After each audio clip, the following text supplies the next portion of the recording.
In honor of Ag Week, we take a look at the state of agriculture at the beginning of talking to Farm Bureau's President Steve Nelson. Here's NTV's Grow's Steve White. Well, it certainly is, and we have a lot of things to talk about in Nebraska. We've been very successful in really every phase of agriculture, and so again, just so much to be proud of, and so many companies coming to Nebraska and doing things in Nebraska. We have some tough economic times right now that are following some really good economic times. We hope that that these conditions don't last, but certainly we continue to work through what we consider to be normal cycles, and want to really focus on the great things that happen in farming and ranching this week.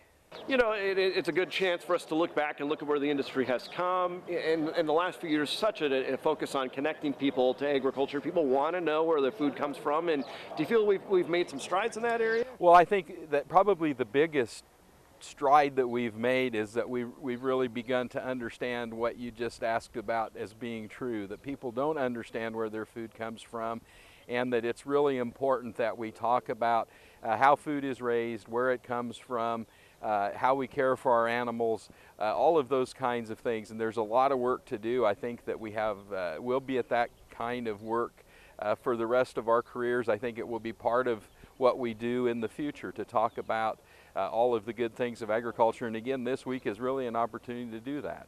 Let's talk about property taxes. Sure. You agree with the governor. That's issue number one. Well, I agree with the governor that property tax is the number one issue, and he's certainly right when he says that everywhere you go in the state of Nebraska, people want to talk about property tax.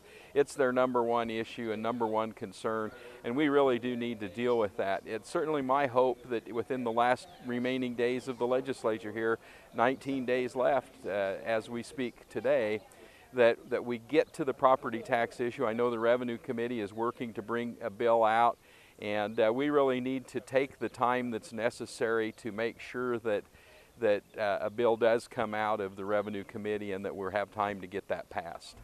We have a lot still to come. Your forecast, though, coming right up after the break. Hi, I'm Samantha Granstrom from Adams Central FFA, and my family raises blue and yellow corn. My name is Courtney Anderson from the Adams Central FFA chapter, and my family raises honeybees.